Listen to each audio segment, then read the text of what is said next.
Good morning आप सभी का। आज स्टार्ट करते हैं हम इंडियन पॉलिटी, भारतीय राजनीति से। भारतीय राजनीति या कहें इंडियन पॉलिटी भारत सरकार के बहुत सारे कॉम्पिटिटिव एग्जाम्स के लिए बहुत इंपॉर्टेंट है, जैसे एसएससी, बैंकिंग, रेलवे, पीसीएस और यूपीएससी तक पूछता है इंडियन पॉलिटी से। एसएससी की बात करें तो एसएससी के जीएस के जो 25 सवाल आते हैं उसमें से करीबन 6 से 7 सवाल इंडियन पॉलिटी से आते हैं। तो आप समझ सकते हैं कितनी इंपॉर्टेंट है इंडियन पॉलिटी। ये सबसे इजी भी है और सबसे हार्ड भी है। सबसे इजी इसलिए क्योंकि अगर आप इसका सिलेबस देखेंगे तो आपको पता चलेगा, ये तो आप रोजमर्रा की जिंदगी में सुनते रहते हैं। इंडियन पॉलिटी के बाद आपको ये समझ में आएगा कि महाराष्ट्र में जो कुछ दिनों पहले उद्धव ठाकरे की सरकार हुआ करती थी, शिवसेना की सरकार थी, वही कुछ दिनों बाद एकनाथ शिंदे की शिवसेना की सरकार कैसे बन गई। इंडियन पॉलिटी से ही आप समझेंगे जो राजस्थान में 33 जिले हुआ करते थे कुछ दिन पहले, अब वो 50 जिले कैसे हो चुके हैं। इसी से आप समझेंगे कि लद्दाख 6वें शेड्यूल, 6th शेड्यूल की डिमांड क्यों कर रहा है।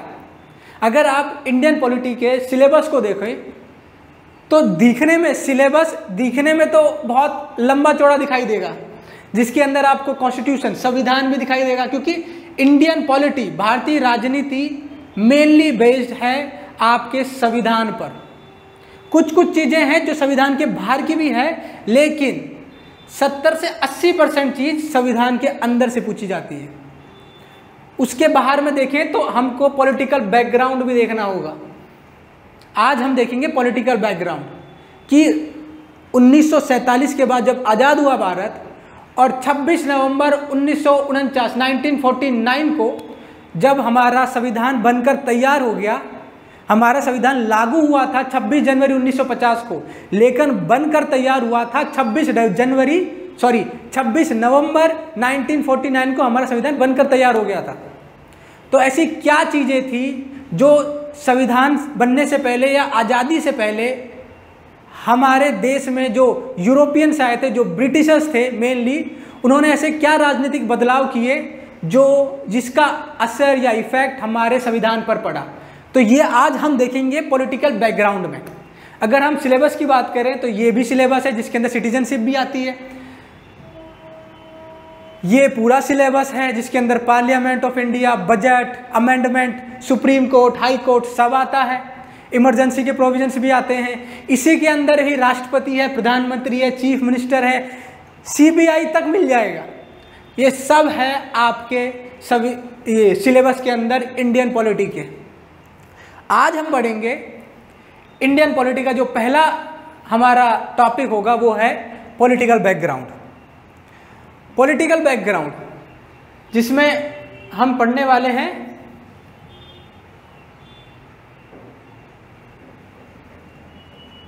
कि भारत आज़ाद होने से पहले ऐसी क्या घटनाएं हुई जिसका असर भारत के संविधान पर पड़ा।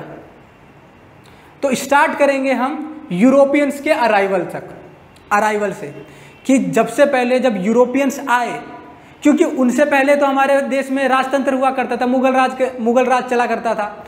तो यूरोपियंस जब आए उसके बाद ब्रिटिशर्स ने अपना सुपीरियरिटी दिखाई और उसके बाद से धीरे धीरे कैसे राजनीतिक बदलाव चालू हुए, कैसे सरकारें बनना चालू हुई, कैसे नेता इलेक्शंस आने लगे, वोट डालने का अधिकार मिला, ये सब देखेंगे हम इंडियन पॉलिटी में। और ये देखेंगे पॉलिटिकल बैकग्राउंड से हम स्टार्ट करेंगे कि यूरोपियंस कैसे आए। तो सबसे पहले यूरोपियंस आए क्यों थे। यूरोपियंस इसलिए आए थे क्योंकि उनके लिए कोई रास्ता छोड़ा ही नहीं था भारत से ट्रेड करने के लिए। जब 7th सेंचुरी में, 7वीं शताब्दी में 7th सेंचुरी के अंदर रोमन एम्पायर खत्म हो गया था, तो अरब्स का रूल चालू हो गया, अरब ट्रेडर्स का, अरब रूलर्स का, और ऑटोमन एम्पायर बनना चालू हुआ था उसी के बाद ही। तो जो लैंड रूट और जो मेन सी रूट था, जो रेड सी वाला सी रूट है, लाल सागर वाला, वो सारा का सारा मुस्लिम ट्रेडर्स, अरब ट्रेडर्स के अंदर आ चुका था। अब यूरोपियंस को जो मसाले खरीदने थे, जो ट्रेड करना था भारत के साथ, क्योंकि भारत के मसाले जैसे काली मिर्च, ब्लैक पेपर बहुत ज़्यादा डिमांड थी उसको यूरोपियन मार्केट में, तो यूरोपियंस को वो चाहिए था। तब उसके लिए उनको मिडिलमैन, जो बिचौले होते थे, उनका इस्तेमाल करना पड़ता था, और वो जो मसाला या कुछ भी ट्रेड कम्युनिटी होगी वो बहुत महंगी पड़ती थी और मार्केट में जाने से और भी महंगी हो जाती थी। तो उनसे उनका प्रॉफिट बढ़ नहीं रहा था, नुकसान हो रहा था। तो सबसे पहले जो जिसने ये सोचा कि क्यों ना डायरेक्ट रूट देखा जाए, भारत के लिए डायरेक्ट रूट देखा जाए, तो वो थे पुर्तगीज। सबसे पहले जो यूरोपियंस आए देश के अंदर वो थे पुर्तगीज। पुर्तगीज आए 1948 के अंदर, पुर्तगीज आए थे 1948 के अंदर, और उसको लीड किया था वास्को डी गामा ने। वास्को डी गामा ने, वास्को डी गामा आए थे केरला की जो जगह है कलिकट, जिसको आज हम कहते हैं कोझिकोडे, वहां पर। और उस टाइम के जो राजा थे वहां पे वो थे जैमोरिन, और जैमोरिन ने भी उनका स्वागत किया, क्योंकि वो भी चाहते थे कि बाहर के देश के ट्रेडर्स हमारे देश में आए और ट्रेड करें तो उनका भी फायदा हो। और सबसे पहले पुर्तगीज ने जो फैक्ट्री स्टैब्लिश की थी, अपनी स्टैब्लिशमेंट की, वो 1503 में की कोचीन के अंदर, आज का जो कोच्चि है वहां पर। तो सबसे पहले जो यूरोपियंस हमारे देश में आए थे वो थे पुर्तगीज। जिसके बाद पुर्तगीज के बाद आए डच। 1602 के अंदर डच ईस्ट इंडिया कंपनी बनाई गई। डच ईस्ट इंडिया कंपनी या फिर east India company of Netherland, क्योंकि डच जो भाषा है वो नीदरलैंड्स की है, इसको पहले हम हॉलैंड बोलते थे। तो द नीदरलैंड्स से आए डच ईस्ट इंडिया कंपनी या फिर east India company of Netherlands, जिन्होंने पहली फैक्ट्री 1605 में बनाई मसूलीपट्टनम में।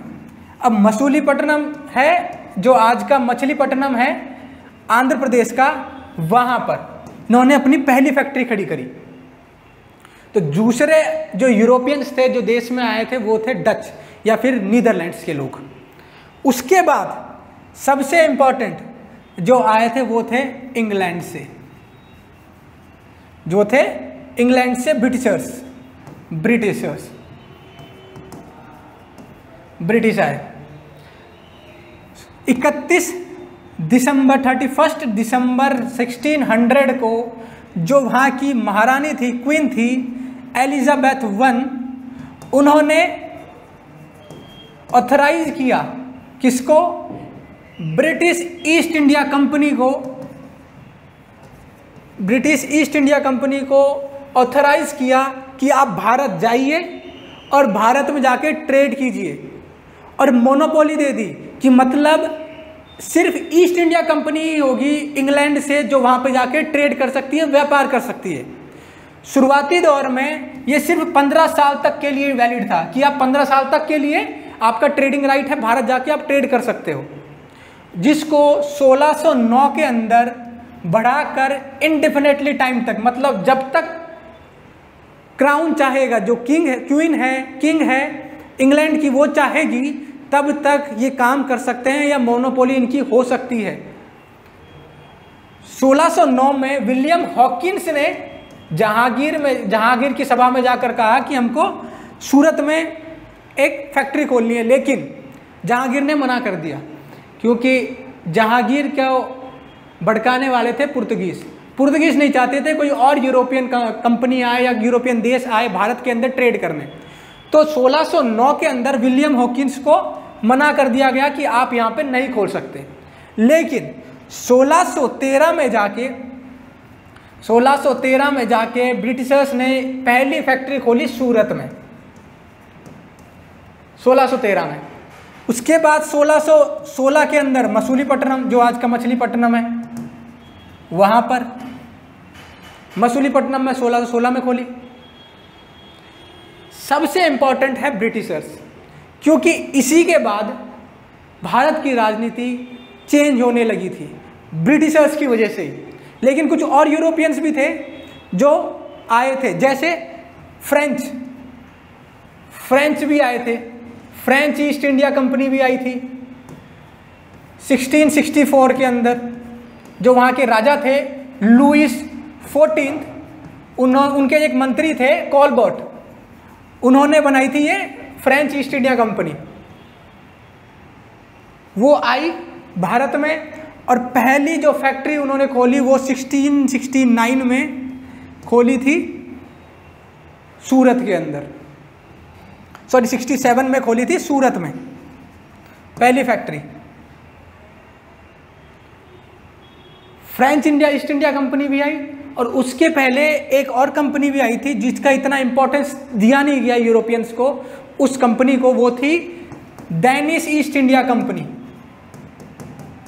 डेनिश ईस्ट इंडिया कंपनी ये थी डेनमार्क से और इसने पहली फैक्ट्री हम अपनी खोली 1620 में तंजौर के आसपास, जो आज का तंजौर है तमिलनाडु का, उसके आसपास पहली फैक्ट्री खोली 1620 में। लेकिन इतना इंपॉर्टेंस को दिया नहीं गया क्योंकि इन्होंने जितनी भी फैक्ट्रीज थी अपनी वो बेच दी थी ब्रिटिशर्स को कुछ टाइम बाद। इन सब के अंदर जो सबसे इंपॉर्टेंट है वो है ब्रिटिशर्स, क्योंकि आए तो सभी थे, पुर्तगीज भी आए थे डेनमार्क से, पुर्तगीज भी आए थे, डच भी आए थे, फ्रेंच भी आए थे, डेनमार्क से डेनिश भी आए थे, आए सब थे भारत में ट्रेड करने के लिए। लेकिन लास्ट में सिर्फ ब्रिटिशर्स ही बच पाए क्योंकि उनकी सुपीरियर जो स्किल्स थी, मिलिट्री स्किल्स थी, उनके पास डिसिप्लिन था, उनके पास फाइनेंस था। East India company private company थी जो प्राइवेटली डिसीजन ले सकती थी, जैसे फ्रेंच ईस्ट इंडिया कंपनी वो गवर्नमेंट अंडरटेकिंग था, गवर्नमेंट की कंपनी थी। और गवर्नमेंट की कंपनी आपको पता हो किस हिसाब से काम करती है, लेट लतीफ से। तो ब्रिटिशर्स आए तो थे 1600 के आसपास, 1609 1613 में पहली फैक्ट्री भी खोल ली थी। और जो उसके पहले या बाद के जितने भी यूरोपियंस आए थे, अगर बात करें पोर्तुगीज की, तो पोर्तुगीज सिमट कर रह गए गोवा दमन दीव वाले रीजन में, यहीं पे ये लोग सिमट के रह गए क्योंकि ये लोग ज़्यादातर इनका जो इफेक्ट था वो मोस्टली इन्होंने शिफ्ट कर लिया था ब्राज़ील की तरफ। पोर्तुगीज इंडिया छोड़कर ब्राज़ील चले गए। अगर हम बात करें फ्रांस की, फ्रेंच ईस्ट इंडिया कंपनी की, तो फ्रांस के साथ तो 3 कार्नेटिक वॉर हुए थे ब्रिटिशर्स के। 40 से 49 तक पहला कार्नेटिक वॉर, 49 से 54 तक दूसरा कार्नेटिक वॉर, फिर 58 से 63 तक तीसरा कार्नेटिक वॉर, और 1760 में बैटल ऑफ वादिवॉस, बैटल ऑफ वादिवॉस हुआ। कहाँ पर, किसके बीच? ईस्ट इंडिया कंपनी जो ब्रिटिशर्स थे और फ्रेंच ईस्ट इंडिया कंपनी थी उनके बीच, जिसके अंदर बैटल ऑफ वादिवॉस के अंदर ईस्ट इंडिया कंपनी, जो फ्रांस की ईस्ट इंडिया कंपनी थी, वो ख़त्म हो गई। मेनली जो 7 ईयर्स वॉर था फ्रांस और ब्रिटेन के बीच, जो चला था 1756 से 1763 तक, इसके अंदर फ्रांस पूरी तरह तक ख़त्म हो चुका था इंडिया से और सिर्फ सिमट कर रह गया था पौंडीचेरी तक। पौंडीचेरी अकेली एक उनका इस्टेब्लिशमेंट बची थी, ठिकाना था फ्रांस का। डच भी इंडिया में यही करने आए थे, लेकिन डच धीरे धीरे इनको समझ में आ गया कि इंडिया में ईस्ट इंडिया कंपनी से हम नहीं लड़ पाएंगे, तो वो शिफ्ट हो गए इंडोनेशिया की तरफ। डच लास्ट जो उनके बीच में वॉर हुआ था वो था डच और ईस्ट इंडिया कंपनी ब्रिटेन्स के बीच, वो था बैटल ऑफ बेदारा का।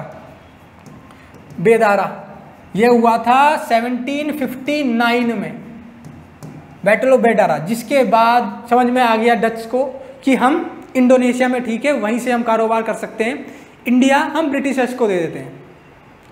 तो ब्रिटिशर्स के पास पूरा का पूरा ट्रेड आ चुका था 1760s तक, पूरा का पूरा ट्रेड भारत का इनके पास आ चुका था, ब्रिटिशर्स के पास। और जो फाइनल स्ट्रोक था जिसके बाद ब्रिटिशर्स ने अपना दबदबा बना लिया भारत के अंदर, वो था 1764 का बैटल ऑफ बक्सर, बक्सर का युद्ध। बैटल ऑफ बक्सर, जिसके अंदर मीर कासिम एक तरफ थे, मीर कासिम नवाब ऑफ अवध, अवध के नवाब, शाह आलम टू जो मुगल थे, मुगल राजा, एक तो तरफ ये थे और दूसरी तरफ थी ब्रिटिश फौज। ब्रिटिश फौज ने इनको हरा डाला बैटल ऑफ बक्सर के अंदर, जिसके बाद नई राजनीति चालू हुई। बैटल ऑफ बक्सर के बाद एक ट्रीटी साइन की गई, ट्रीटी ऑफ इलाहाबाद। कब की गई? ये साइन की गई थी 1765 में, 1765 के अंदर ट्रीटी ऑफ इलाहाबाद साइन की, जिसके अंदर ये कहा गया कि बिहार, बंगाल और उड़ीसा, इनका जो दीवानी राइट होगा, कौन सा राइट? दीवानी राइट, दीवानी के अधिकार वो होंगे ब्रिटिशर्स के हाथ में, ब्रिटिशर्स के पास। अब दीवानी राइट किसको कहेंगे? दीवानी के अधिकार किसको कहेंगे? रेवेन्यू कलेक्शन को, टैक्स कलेक्शन को, पैसा वसूलने को, ये सब चला गया, दीवानी के अधिकार चले गए ब्रिटिशर्स के पास 1765 के ट्रीटी ऑफ इलाहाबाद के बाद, इन तीनों एरिया के। और यही 3 एरिया सबसे इंपॉर्टेंट थे। बंगाल उस टाइम पे बहुत पैसा देता था ब्रिटिश सरकार को, बहुत पैसा मिलता था वहां से। जो गवर्नर थे उस टाइम पर, गवर्नर ऑफ बंगाल थे, वो थे रॉबर्ट क्लाइव। रॉबर्ट क्लाइव थे वहां पे governor of Bengal, Robert Clive. और इन्होंने स्टार्ट की डुअल गवर्नमेंट, 2 सरकारें। ब्रिटिश जो टेरिटरी थी ब्रिटिश सरकार के अंदर, ब्रिटिश ईस्ट इंडिया कंपनी के अंदर जो टेरिटरीज थी, वहां पे 2 तरह की सरकार चालू की गई। तो स्टार्ट हुआ था डुअल गवर्नमेंट का सिस्टम, डुअल गवर्नमेंट सिस्टम जो चला था 1765 से लेकर 1773 तक, और उसके बाद ख़त्म कर दिया गया, क्योंकि इसके बाद समझ में आ गया था ये कुछ काम का नहीं है, सरकार को बहुत लॉस हो रहा है, ईस्ट इंडिया कंपनी को बहुत लॉस हो रहा था इससे। हुआ क्या था, डुअल गवर्नमेंट में क्या किया गया कि जो दीवानी राइट्स थे वो तो किसके पास थे? आ गए थे ब्रिटिशर्स के पास। तो ब्रिटिश जो ईस्ट इंडिया कंपनी थी वो दीवानी राइट्स ले रही थी, दीवानी अधिकार उनके पास थे, रेवेन्यू कलेक्शन, टैक्स कलेक्शन इनके हाथ में आ चुके थे। और जो निजामत राइट्स थे, निजामत अधिकार थे, वो तो थे तो राजा के पास। निजामत किसको कहेंगे? जो पुलिस वाला काम था, जुडिशरी न्याय वाला काम था, ये सब थे तो राजा के पास, लेकिन इनडायरेक्टली इनको ऑपरेट कर रहे थे जिसको ब्रिटिशर्स ने चुना था, वो थे डिप्यूटी सूबेदार।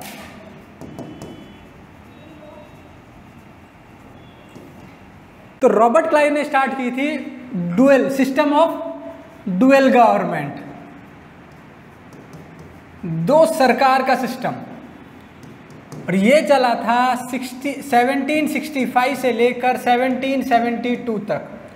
उसके बाद ख़त्म कर दिया गया, क्योंकि सरकार को समझ में आ चुका था, ईस्ट इंडिया कंपनी को समझ में आ गया था कि ईस्ट इंडिया कंपनी का बहुत लॉस हो रहा है, नुकसान बड़ा हो रहा है। उसके बाद इसको ख़त्म कर दिया गया।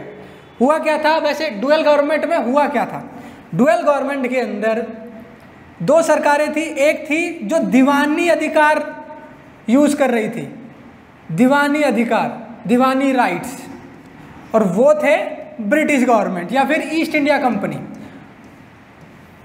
दीवानी के अंदर क्या करना था? जितना भी रेवेन्यू कलेक्शन था वो इनके पास था। और जो दूसरा था, जो दूसरी तरह की सरकार थी, जो दूसरा राइट था, वो था निजामत राइट्स, निजामत के अधिकार। निजामत अधिकार वो था जिसके अंदर आप पुलिस को देखोगे, जुडिशरी देखोगे, लॉ एंड ऑर्डर को देखोगे। एक तो रेवेन्यू कलेक्शन जो दीवानी राइट्स देख रहे थे ईस्ट इंडिया कंपनी, जो निजामत थे वो वैसे तो जो राजा थे, निजाम थे, उनके हाथ में थे, लेकिन इनडायरेक्टली इन्होंने अपना डिप्यूटी सूबेदार वहां पर अपॉइंट कर रखा था। जो निजामत राइट्स देखेगा, मतलब डायरेक्टली और इनडायरेक्टली दोनों के दोनों ब्रिटिशर्स के हाथ में ही थे या फिर ईस्ट इंडिया कंपनी के हाथ में ही थे, जिससे अब देख रहे हो कितना मैसी है ये, कौन क्या संभाल रहा है, ऊपर नीचे का मामला है, जिससे ईस्ट इंडिया कंपनी को नुकसान बड़ा होने लगा, रेवेन्यू लॉस होने लगा। एक तो करप्शन बहुत था, ईस्ट इंडिया कंपनी का रेवेन्यू बहुत कम जनरेट हो रहा था, घाटे में जा रही थी, लेकिन जितने भी नौकरशाह थे, जितने भी नौकर थे, वो सब के सब बड़े अमीर होते जा रहे थे, सबके पास पैसा बहुत था। कंपनी के पास पैसा नहीं है, कर्मचारियों के पास बहुत पैसा था, क्योंकि करप्शन बहुत हाई था। वैसे तो अपने ट्रेडिंग राइट्स की मोनोपोली बरकरार रखने के लिए ईस्ट इंडिया कंपनी को हर साल का करीबन 40,000 पाउंड देना पड़ता था ब्रिटिश गवर्नमेंट को, ब्रिटेन की सरकार को। लेकिन 1768 के बाद से उन्होंने अपना पैसा दिया ही नहीं, क्योंकि पैसा ही नहीं था कंपनी के पास, कर्मचारी सारे पैसा लूट मार रहे थे, इनके पास पैसा नहीं था। जिसके बाद इन्होंने क्या किया, एक अकेला ये रीजन नहीं था करप्शन, एक और रीजन था, एक और कारण था। इस टाइम के आसपास जो अमेरिका में ब्रिटेन की जो टी सेल्स थी, जो चाय की बिक्री थी, वो बहुत कम हो गई, क्योंकि डच मार्केट आ चुका था। जो नीदरलैंड्स की ईस्ट इंडिया कंपनी थी, डच ईस्ट इंडिया कंपनी, उन्होंने वो मार्केट कैप्चर करना स्टार्ट कर दिया था, लीगली इलीगली, लेकिन करना उन्होंने चालू कर दिया था। उनका मार्केट शेयर बढ़ता जा रहा था और इनका कम होता जा रहा था टी में, तो और रेवेन्यू नुकसान होने लगा। 1968 तक इनका रेवेन्यू बिल्कुल मतलब ना के बराबर हो गया था, पैसे देने के लाले हो गए थे ब्रिटेन गवर्नमेंट को।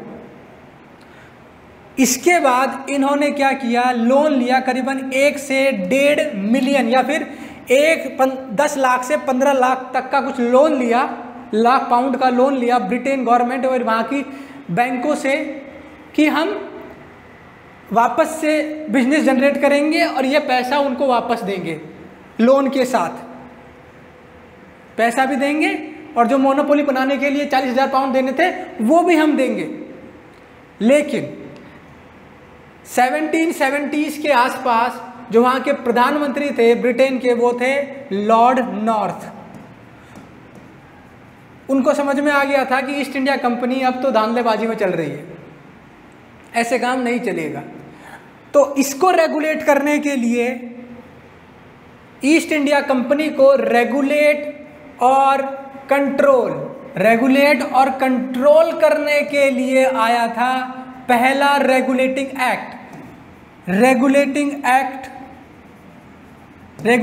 Act of 1773। ये पहला एक्ट था जो भारत में लाया गया था, भारत के इतिहास में पहला एक्ट था जिसने तय किया कि भारत की राजनीति आगे जाके कैसी होगी। ब्रिटिश ईस्ट इंडिया कंपनी को कंट्रोल और रेगुलेट करने के लिए कौन रेगुलेट करेगा? ब्रिटेन की गवर्नमेंट, ब्रिटेन सरकार उन पे कमर कसेगी कि अब हम रेगुलेट करेंगे कि आप कैसे काम कर रहे हो।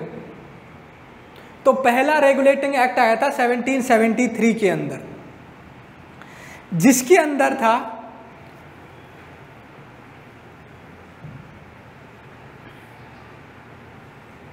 पहला रेगुलेटिंग एक्ट आया 1773 के अंदर। तो 1773 से 1858 तक तो था कंपनी का रूल, ईस्ट इंडिया कंपनी का रूल, और उसके बाद चालू हुआ था 1858 से 1947 तक क्राउन का रूल, मतलब ब्रिटेन के राजा का रूल, राजा या रानी का रूल। हुआ क्या था यहाँ पर हुआ था 1857 की क्रांति। 1857 का जो रिवोल्ट हुआ था उसके बाद पूरा सिनारियो ही चेंज हो गया था और कंपनी रूल खत्म होकर क्राउन रूल चालू हो गया था। लेकिन कंपनी जब तक रूल कर रही थी तब तक बहुत से एक्ट्स आए थे जिन्होंने तय किया था आज़ादी के बाद भारत की राजनीति या भारत का संविधान कैसा होगा। वैसे ही सबसे पहले जो आया था वो था रेगुलेटिंग एक्ट 1773 का, 1773 का। और ये पहला स्टेप था, फर्स्ट स्टेप था ब्रिटेन ब्रिटिश गवर्नमेंट का कंट्रोल और रेगुलेट करने के लिए ईस्ट इंडिया कंपनी के अफेयर्स को, ईस्ट इंडिया कंपनी कैसे काम कर रही है इसको कंट्रोल और रेगुलेट करने के लिए पहला कदम उठाया गया था 1773 के रेगुलेटिंग एक्ट से। और अब तक जो गवर्नर ऑफ बंगाल हुआ करते थे, कौन थे? Robert Clive. उसको, उसकी जो डेजिग्नेशन थी, जो पद था, उसको चेंज करके गवर्नर ऑफ बंगाल से गवर्नर जनरल ऑफ बंगाल कर दिया गया। और एक गवर्नर जनरल ऑफ बंगाल को एक एग्जीक्यूटिव काउंसिल दी गई 4 मेंबर्स की, कि ये 4 मेंबर्स के जो एग्जीक्यूटिव काउंसिल है, जो काउंसिल है वो इनको असिस्ट करेगी, वो इनको बताएगी कि क्या करना है क्या नहीं करना है। जो भी फैसले होंगे वो इन चारों की मंजूरी से होंगे। जो भी मेजॉरिटी फैसला होगा, 4 में से अगर 3 बोल रहे हैं कि ये करना है तो करना होगा। अगर 2-2 का फैसला टाई हो जाता है तब जाकर गवर्नर जनरल बंगाल के अपना वोट डालेंगे उस टाई को खत्म करने के लिए। तो 4 मेंबर्स की एक एग्जीक्यूटिव काउंसिल दी गई। गवर्नर ऑफ बंगाल का पद जो था वो गवर्नर जनरल ऑफ बंगाल कर दिया गया। और पहले गवर्नर जनरल ऑफ बंगाल बनाए गए लॉर्ड वॉरेन हेस्टिंग्स को। पहला गवर्नर जनरल ऑफ बंगाल थे वो लॉर्ड वॉरेन हेस्टिंग्स। और एक तरह से इनडायरेक्टली कंट्रोल किया गया मद्रास के और बॉम्बे की प्रेसिडेंसीज को, क्योंकि उससे पहले 3 प्रेसिडेंसीज थी, बंगाल, मद्रास और बॉम्बे। तीनों इंडिपेंडेंट थी, अपना अपना काम कर रही थी। लेकिन 73 के बाद बंगाल, मद्रास और बॉम्बे प्रेसिडेंसीज डायरेक्ट कंट्रोल में आ गई थी बंगाल के, गवर्नर जनरल बंगाल के अंदर। उनको रेगुलेट कर रहे थे, बंगाल रेगुलेट कर रहा था मद्रास और बॉम्बे को। सुप्रीम कोर्ट बनाई गई 1773-74 के अंदर, और पहले चीफ जस्टिस थे सर एलिजा एम्पे।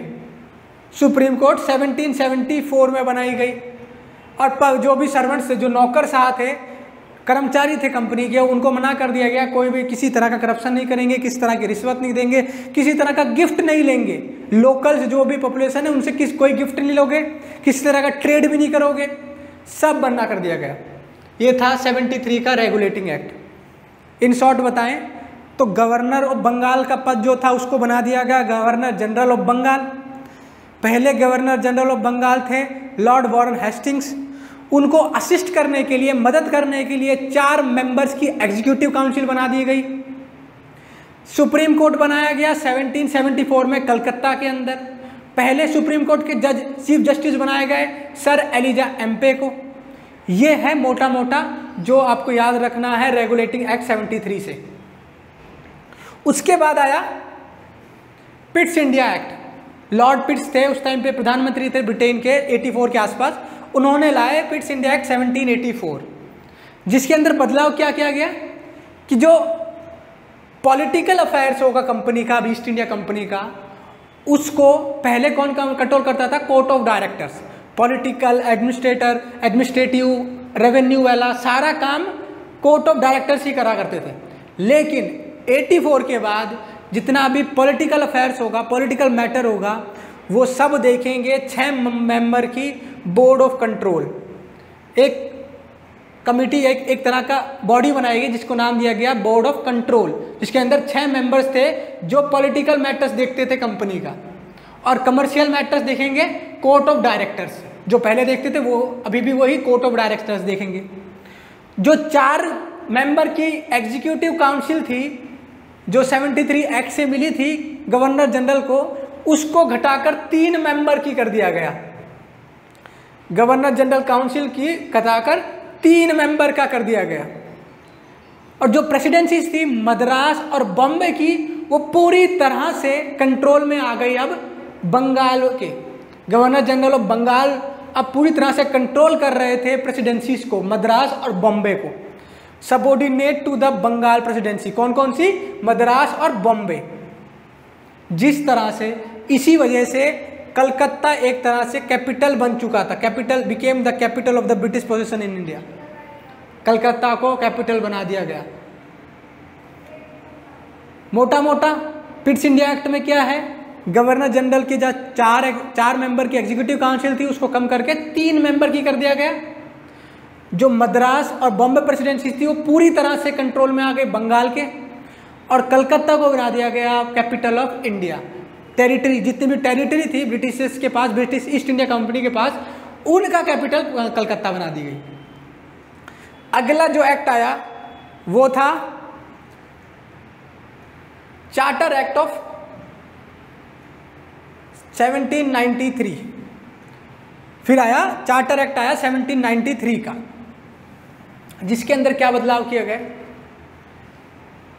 जो जितने भी अभी एक्ट आए थे उसके अंदर हर एक्ट के अंदर 20 साल की मोनोपोली, 20 साल के लिए मोनोपोली उनकी बढ़ाई जा रही थी। जो ईस्ट इंडिया कंपनी को ट्रेड करने के लिए वो अधिकार दिए गए थे वो बढ़े जा रहे थे।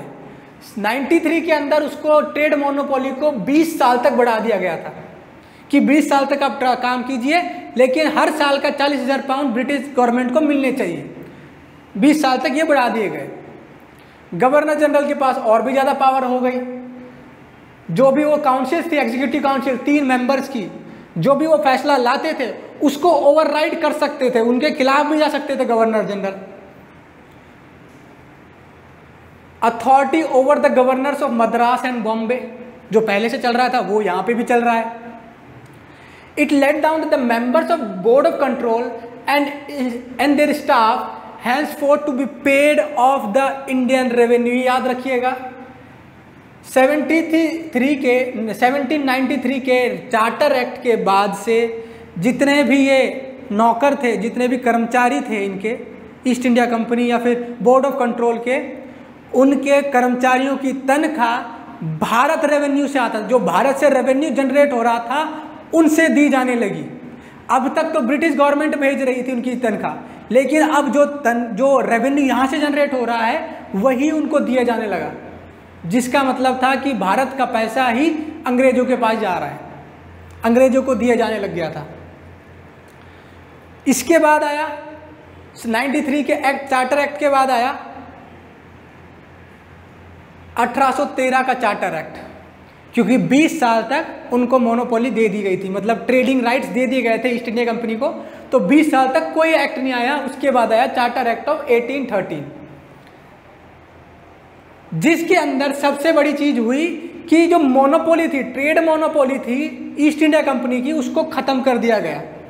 ईस्ट इंडिया कंपनी की ट्रेड मोनोपोली को खत्म कर दिया गया, सिवाय चाय और चाइना के, कि चाय में ट्रेड ईस्ट इंडिया कंपनी ही कर सकती है और चाइना से भी व्यापार ईस्ट इंडिया कंपनी ही कर सकती है।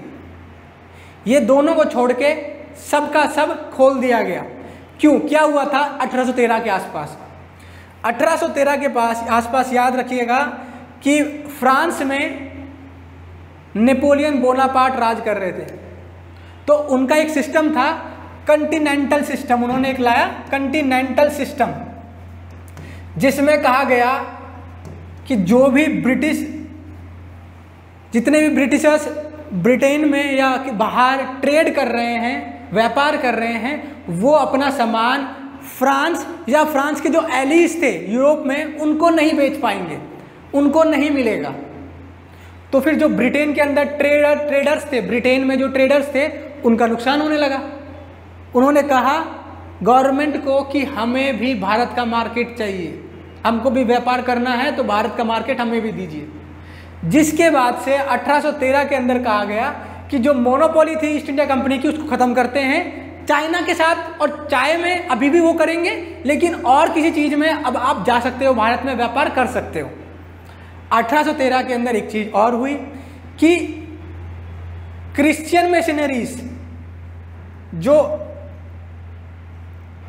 क्रिश्चियनिटी को फैलाने के लिए धर्मगुरु थे, उनको परमिशन दिया गया, भारत में आइए, आप धर्म फैलाइए। क्रिश्चियन मिशनरीज को अलाउ किया गया। एक और बड़ी बात, 1 लाख रुपए रिजर्व कर दिए गए 1813 के अंदर कि अब वेस्टर्न एजुकेशन या फिर एजुकेशन के लिए, पढ़ाई लिखाई के लिए 1 लाख रुपए खर्च किए जाएंगे। भारतीय में लोकल्स और जो नेटिव्स थे उनको पढ़ाने के लिए, एजुकेशन के लिए, साइंस के लिए 1 लाख रुपए तक खर्च किए जाएंगे। ये बड़ी चीज़ थी। और इसी एक्ट ने बताया कि जितना भी ये काम किया जा रहा है, ईस्ट इंडिया कंपनी काम कर रही है, ये सब का सब क्राउन की मर्जी से कर रही है, क्राउन की सॉवरेनिटी के अंदर कर रही है, क्राउन के ऊपर नहीं है। क्राउन ने जिस दिन, राजा या रानी ने जिस दिन कहा वापस आ जाओ, उस दिन वापस आ जाओ। ये सॉवरेनिटी बरकरार रखी जाएगी। 1813 के अंदर कहा गया। मोटा मोटा देखें तो 1813 के अंदर चार्टर एक्ट के जो मोनोपोली थी, trading monopoly, east India company, वो ख़त्म कर दी गई। सिर्फ चाय और चाइना के साथ वो कर सकते हैं। दूसरा, 1 लाख रुपए रिजर्व कर दिए गए भारतीयों को शिक्षा देने के लिए, एजुकेशन के लिए, साइंस के लिए। जो सॉवरेनिटी थी क्राउन की, उसको बरकरार रखा जाएगा। ईस्ट इंडिया कंपनी इनके अंदर ही काम करेगी। और क्रिश्चियन मिशनरीज को बोला गया कि आप जाइए भारत में धर्म प्रचार कीजिए। यह 1813 का चार्टर एक्ट। और 20 साल के लिए इस एक्ट के अंदर भी 20 साल के लिए ट्रेडिंग राइट्स बढ़ा दिए गए ईस्ट इंडिया कंपनी के। 1813 के चार्टर एक्ट के बाद आता है 1833 का 1833 का चार्टर एक्ट, क्योंकि 20 साल की मोनोपोली ट्रेडिंग राइट्स उनको दे दिए गए थे ईस्ट इंडिया कंपनी को। अब 1833 में अगला एक्ट आता है जिसके अंदर बड़े बदलाव किए गए। जैसे जिसको अब तक गवर्नर जनरल ऑफ बंगाल कहा जा रहा था, उसका जो पद था उसको रीडेजिग्नेट करके कहा गया गवर्नर जनरल ऑफ बंगाल। इसका मतलब है कि अब जो बंदा गवर्नर जनरल ऑफ बंगाल बन गया, वो पूरे भारत, जो ईस्ट इंडिया कंपनी की जितनी भी टेरिटरी थी पूरे भारत के अंदर, उसको गवर्न करेगा, उस पर राज करेगा, उसके लिए लॉ बनाएगा। चाहे वो मिलिट्री हो, सिविल हो, कमर्शियल हो, पॉलिटिकल हो, रेवेन्यू का हो, सब के सब ये बंदा करेगा। और पहला गवर्नर जनरल ऑफ इंडिया थे लॉर्ड विलियम बेंटिक, पहले गवर्नर जनरल ऑफ इंडिया बने। जितने भी गवर्नर्स थे मद्रास और बॉम्बे प्रेसिडेंसीज के, अब वो जो पहले कानून तो बना सकते थे, अब वो कानून भी नहीं बना सकते। पहले उनको रेगुलेट करते थे, कंट्रोल करते थे गवर्नर जनरल ऑफ बंगाल, लेकिन कानून वो खुद बनाते थे। अब वो कानून भी नहीं बना सकते, उनकी पावर बिल्कुल ही खत्म कर दी गई है। सब चीज़ अब गवर्नर जनरल ऑफ इंडिया करेंगे। सिविल, मिलिट्री, एडमिनिस्ट्रेटिव, कमर्शियल, सब के सब इंडिया वाले गवर्नर जनरल करेंगे। Governor general of British India क्या पूरा का पूरा लेजिस्लेशन या फिर विधायी का कानून बनाने के पावर सब के सब चले गए गवर्नर जनरल के पास। गुलामी, जो स्लेवरी चला करती थी उस टाइम पर, गुलामी बहुत थी। नौकरों को रखा जाता था गुलाम कर कर, खाना बनाने के लिए, पैर धोने के लिए, पैर दबाने के लिए, उन सब के लिए नया कानून आया। स्लेवरी को ख़त्म करने के लिए कानून आया 1833 के अंदर। और एक चीज़ की गई, जो मोनोपोली थी ब्रिटिश ईस्ट इंडिया कंपनी की, वो ख़त्म कर दी गई। ट्रेडिंग राइट्स 20 साल तक के लिए बढ़ा दिए गए। ट्रेडिंग मतलब आप धंधा कर सकते हो भारत के अंदर, लेकिन अब ये नहीं कि सिर्फ आप ही धंधा कर सकते हो, दूसरी कंपनीज भी आ सकती है भारत में धंधा करने के लिए, काम करने के लिए, व्यापार करने के लिए। तो 20 साल तक ट्रेडिंग राइट्स तो बढ़ा दिए, लेकिन उनकी मोनोपोली खत्म कर दी गई। जो चाइना और चीन की बाकी रह गई थी, वो भी 1833 से ख़त्म कर दी गई।